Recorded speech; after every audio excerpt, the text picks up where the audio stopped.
Resistivity का formula लेके आना। रेजिस्टिविटी का फॉर्मूला कैसे लाएंगे? Electric field is equal to potential difference upon L. Clear?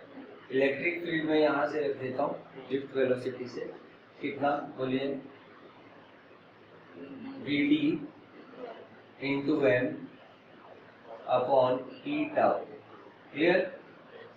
अच्छा, ये यहाँ पर मैंने रख दिया और V को रहने दीजिए, V को रहने दीजिए क्योंकि फाइनली हम ओम्स लॉ से ही तो लाएंगे ना रेजिस्टेंस। पोटेंशियल डिफरेंस रहने दीजिए, करंट के टर्म्स में चल सकते हैं। ये Vd की जगह जो है ना, Vd की जगह वैल्यू रख दीजिए M I N E A. Already यहाँ पे एक ई है तो स्क्वायर कर दूं। Okay, now it's fine. अब आप बोलिए V is equal to M upon N E square tau, N इधर चला जाएगा upon A into L. Clear? ये आपका रेजिस्टिविटी है। This is resistivity and L upon A into L, and this is resistance.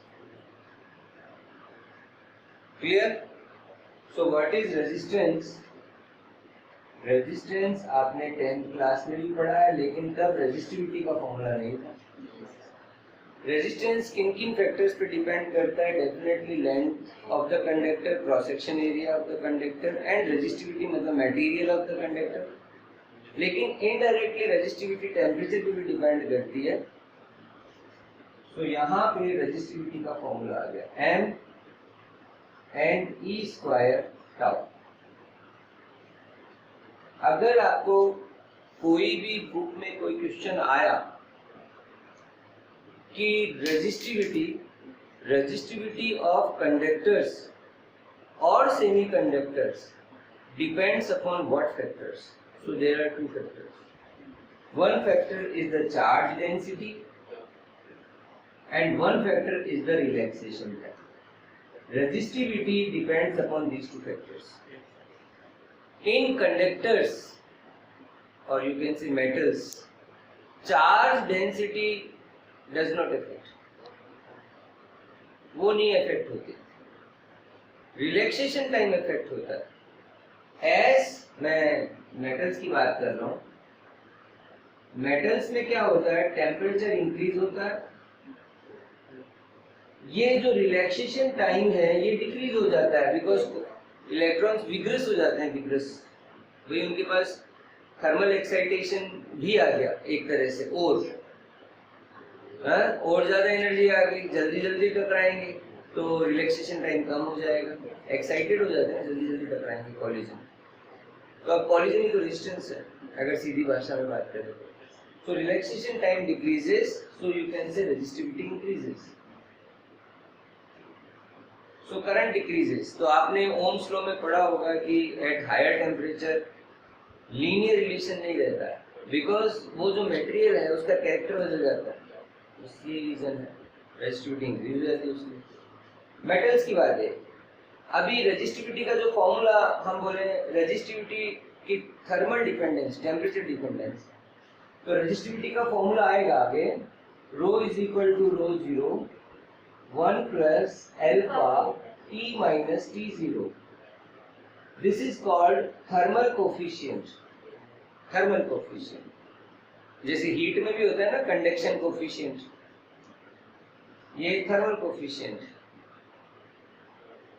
तो अल्फा अगर अपने बात करें पॉजिटिव होता है, मेटल्स के लिए alpha greater than 0।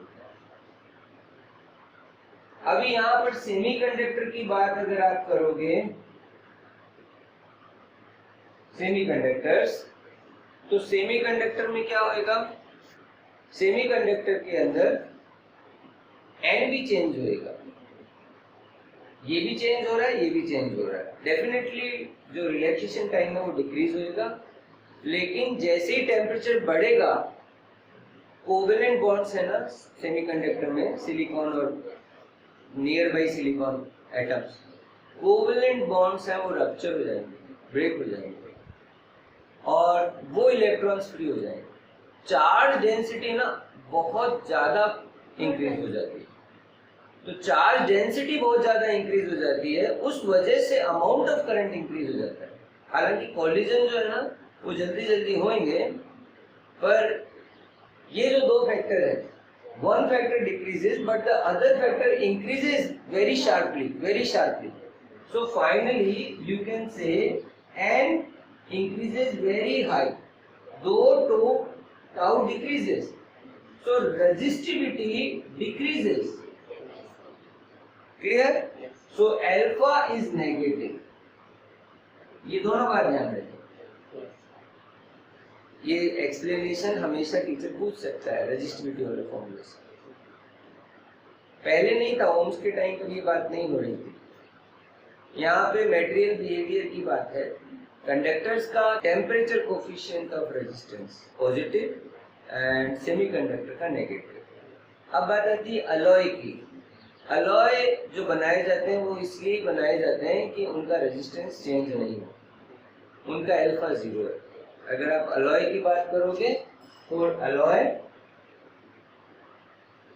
Alpha is equal to 0, slightly positive होता है लेकिन ऑलमोस्ट यू कैन से 0।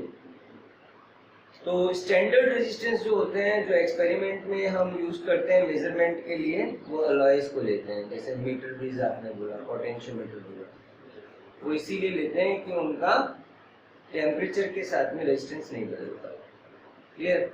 ये वाली चीज क्लियर है? ये वाला तो ठीक है। रेजिस्टिविटी का भी फॉर्मूला अपने पास आ गया। ये फॉर्मूला भी आप ध्यान रख सकते हो, न्यूमेरिकल में काम आएगा। एंड सी हियर, अगर मैं L/A की दोनों तरफ मल्टीप्लाई कर दूं तो वो रेजिस्टेंस बन जाएगा। तो चाहे आप रेजिस्टिविटी में क्वेश्चन करें चाहे रेजिस्टेंस में क्वेश्चन करें, न्यूमेरिकल है आपके, इस टॉपिक पे जरूर करना। करंट डेंसिटी का formula J is equal to I/A। Clear? यहां से देखोगे करंट डेंसिटी स्केलर लगेगी, क्योंकि electric current is scalar quantity and area, cross section area scalar. लेकिन अगर किसी क्रॉस सेक्शन से कुछ फ्लो हो रहा होता है ना, तो जरूर वेक्टर के कंसेप्ट होते हैं। तो यहां से अपने नहीं देखेंगे, I की जगह आप एक काम कर सकते हो। क्या रखोगे I की जगह? NAVD रखो, NAVD रखो, NEAVD अपॉन A। क्लियर? तो एरिया से एरिया कैंसिल कर देते हैं, कर दें, और VD की जगह ये फॉर्मूला रख दीजिए, E tau upon M into E। तो ये क्या हो जाएगा? NE square tau M into E। Clear? ये आ गया। तो आप बोल सकते हो कि यहां से देखो, आप इसको तो कांस्टेंट बोलते हैं और ये इसका उल्टा है कि नहीं? रेजिस्टिविटी का उल्टा है। तो एक नया टर्म कंडक्टिविटी ले आते हैं, conductivity, that is reciprocal of resistivity. NE square tau upon M। So J is equal to sigma. Clear? Current density का फॉर्मूला जो है फाइनली आपके पास आ जाएगा। तो यहां से ना देखें, स्केलर नजर आएगा, यहां से देखें J की डायरेक्शन इलेक्ट्रिक फील्ड की डायरेक्शन। आप ऐसे भी लिख सकते हैं, E is equal to 1 upon sigma J, in other words E is equal to rho J। लिख सकते हो? अब जरा एक बात बताओ, ओम्स लॉ जो है वो V is equal to RI। You mean to say V proportional to I। ये स्केलर फॉर्म हो गया, ये स्केलर फॉर्म हो गया। एंड वेक्टर फॉर्म अगर आप देखना चाहो, V की जगह potential electric field E is equal to rho J. ये देखो ये वेक्टर फॉर्म हो गया। तो यहां से अगर हम कहें तो J is proportional to E, I am not writing E is proportional to J because current is due to the electric field. आप J is equal to sigma E, Ohm's law in vector form. अब यहाँ से आप मिला सकते हो, ये potential, ये इलेक्ट्रिक फील्ड, वो रेजिस्टेंस, ये रेजिस्टिविटी, वो करंट और ये current density. Clear? Finally everything is okay. Drift velocity का फॉर्मूला मैं लिख चुका हूँ। Drift velocity depends upon electric field, this is called mobility. Mobility लिख चुका हूँ। इलेक्ट्रिक करंट का ये फॉर्मूला ध्यान रखें। फॉर्मूले के अंदर जो n है वो नंबर ऑफ इलेक्ट्रॉन्स नहीं है, number of electrons per unit volume, charge density है। न्यूमेरिकल में आपको ये ध्यान रखना है। रेजिस्टिविटी ऑफ इलेक्ट्रॉन, बोलिए resistivity of electron m upon n square tau. ठीक है, कौन से दो फैक्टर है जिस पर रेजिस्टिविटी डिपेंड करती है? n and t। मेटल्स के लिए resistivity increases with temperature, resistivity increases with temperature, and semiconductors के लिए resistivity decreases with increase in temperature. Alloy there is no effect, resistivity remains same whether you increase the temperature or decrease the temperature.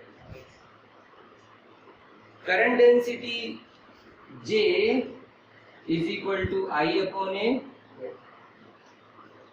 and in terms of electric field it is sigma E. Clear? Okay. Vector form में लिख सकते हो आप। Vector form of Ohm's law, ये ऊपर वाला vector form ही है Ohm's law का। J is equal to sigma E, J is proportional to E।